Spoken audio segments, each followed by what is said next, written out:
Now the blues scale is somewhat misunderstood. A lot of people don't have a concept on how to approach playing it. They just know it as a scale. But basically the scale is a pentatonic, a minor pentatonic scale, and it's 5 notes, or the blues scale is actually 6 notes. And there's this extra added note that I talk about, giving the history and the context of it. When African Americans during slavery, the African sound of the pentatonic notes, West African, heavily focused on a lot of pentatonic sounds.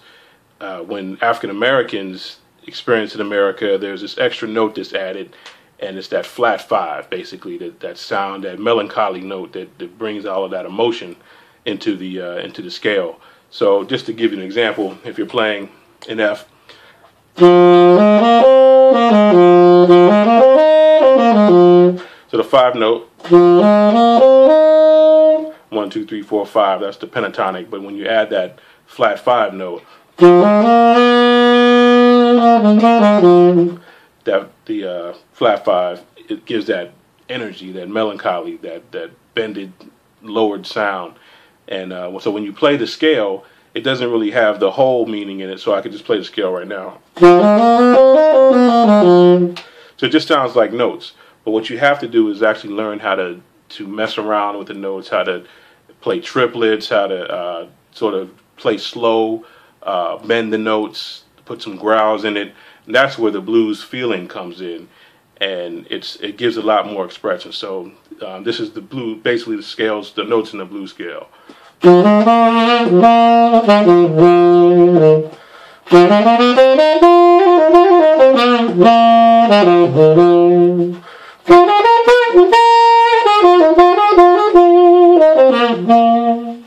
So you see the notes, it is a scale, the notes are in the scale, but the way they're played, how you dance around them is a little bit different than just playing a regular scale.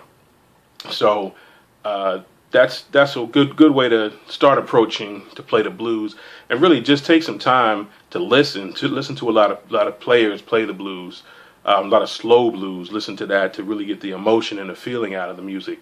And then on your own, just take some time to sit down and play the scale, play around with the notes, but then jump around. And so you get familiar with the notes, but then sort of put your own expression and your own feelings into playing the notes from the scale. Don't just play the scale, play the notes in the scale, and see how they relate to one another, and play it in your own way. Make your own statement on it. Make it a part of your language. And so when you add that to the other music, like your bebop scales or your regular chords, outlining chords, when you hit that section when you're playing blues, it adds that much more emphasis into what you're playing, and actually adds a lot of meaning and emotion into what you're playing. So just don't play around with the notes. Just don't throw it in anywhere. Just like when you're making a good speech, you have your punchlines or your emphatic statements, and you sort of save them for those right moments. So the same thing goes with playing the blues. You just don't drop them in anywhere, because then it loses its impact. So definitely check it out and do some practicing, and let me know what you think.